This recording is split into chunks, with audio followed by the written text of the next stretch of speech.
the arena of the heart. There is a lie that is being told to you every single day, by the media, by the culture, and sometimes even by the people closest to you. The lie is that you are defined by your circumstances. They want you to believe that your bank account, your job title, or your past mistakes are the sum total of who you are. But I am here to tell you today, that is a lie from the pit of hell. You are not where you are. You are who you are. And who you are is a person created with a purpose that the world cannot take away. If you have the courage to stand up and claim it. Joshua verse 9 says, "Have I not commanded you? Be strong and courageous. Do not be frightened, and do not be dismayed. For the Lord your God is with you wherever you go." This isn't just a nice suggestion, it is a command. God is telling us that courage is a requirement for the journey. He knows that the world will try to frighten you. He knows that life will try to dismay you. But he also knows that the power inside of you is greater than any storm outside of you. Courage is not the absence of fear. It is the decision that something else is more important than fear. It is moving forward when your heart is pounding and your hands are shaking, and you don't know if the ground will hold you. Imagine a soldier in a dark foxhole. He is terrified. The noise of the battle is all around him. He wants to hide. He wants to run. But then he looks at the man next to him, and he realizes that if he doesn't move, his friend will be lost. In that moment, his love for his brother becomes greater than his fear of the enemy.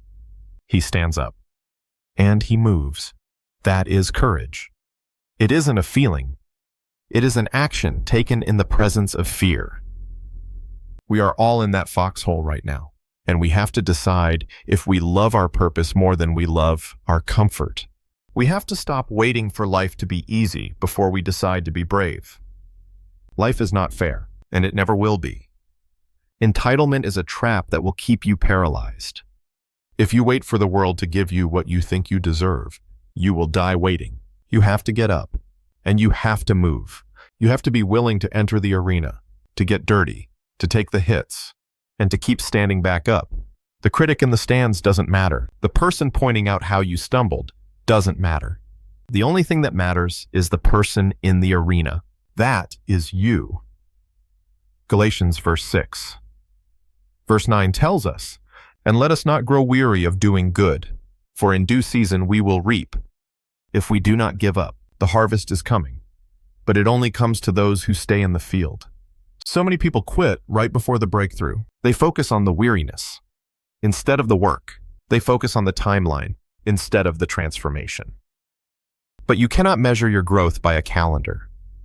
You measure it by your character. You measure it by your willingness to stay in the process when it gets hard and lonely. And believe me, it will get lonely. Think about the farmer who plants a seed. He doesn't see anything for weeks. He could get angry. He could say the soil is unfair. He could dig up the seed to see if it is working. But if he does that, he kills the life inside. He has to trust the process. He has to keep watering, keep weeding, and keep believing in what he cannot see yet. Your life is a series of seeds, and your focus is the fertilizer. What you give your energy to will grow. If you focus on your problems, they will expand. If you focus on your purpose, it will flourish. We have to learn to listen to that inner voice, the one that knows who we are meant to be. The world will try to drown it out with noise and distractions.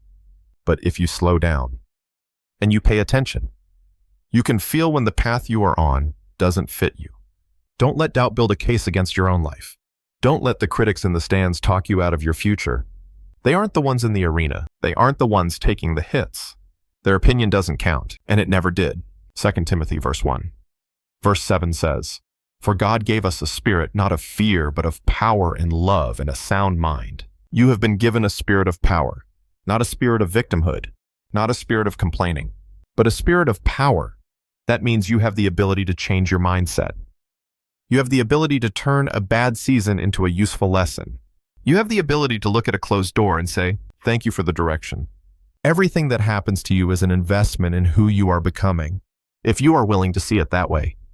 It is time to stop acting like you are powerless against your own thoughts.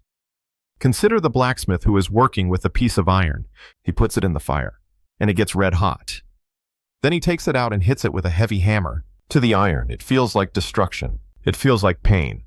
But the blacksmith isn't trying to destroy the iron. He is trying to shape it. He is making it into something useful, something strong, something beautiful. The fire and the hammer are necessary for the transformation. You are in the hands of the ultimate blacksmith, and he is shaping you for greatness, even when it hurts. I am challenging you today to audit your focus. Where is your energy going? Are you spending it on things that drain you, or things that build you? Are you surrounding yourself with people who hide, or people who stand out? Your standard is defined by the company you keep and the thoughts you allow to take root in your mind. Decide today that you are going to be a person of abundance, not just in money, but in love and faith and strength, because that is the only wealth that actually lasts. Greatness is not for the few. It is for the many who are willing to work for it. It is for those who are willing to be honest with themselves and courageous with their lives. You were created on purpose, for a purpose. Don't let fear write the final chapter of your story. Get up, move forward, and walk into the light with everything you have. The world is waiting for you to stop hiding and start living. You might be feeling like you have lost too much time, or that you have failed too many times, but failure is not a verdict. It is a lesson. If you change the way you see failure, you change the way you live. Stop telling yourself you aren't good enough. Stop telling yourself you don't have what it takes. If you want a different future, then you have to get up and try again. And then try again. And then try again. Until the world recognizes that you are not going to back out. Abundance is not just a full bank account. It is a full heart. It is when your life spills over into the lives of others. It is when you have enough strength to carry someone else's burden, enough love to cover someone else's pain, and enough faith to light someone else's path. That is real wealth. That is the life that God intended for you to live. But you will never experience it as long as you are living in fear and staying in the shadows. I want you to take a real look at your life right now. Look at your habits. Look at your mindset. Are you building something that matters, or are you just trying to get through the day? We are here to explore, to build, to push forward. We don't grow by playing it safe. We grow by being involved, by being committed, and by being willing to fail greatly. Because even if you fall while daring greatly, and that is where the growth is. Lord, I thank you for the heart of the one who is listening. I pray that you would stir up the greatness that you have placed inside of them.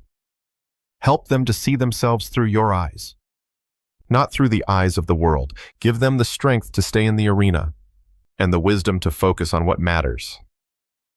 May their lives be an overflow of your grace and your power. Break every chain of fear and replace it with a spirit of boldness and truth. Amen. Thank you, friends, for talking to us today on Just Word Talks. If you like our time together, then like, subscribe, and share with a friend or family member you believe we could bless, and that way we can all continue to grow together. Thanks again. God bless.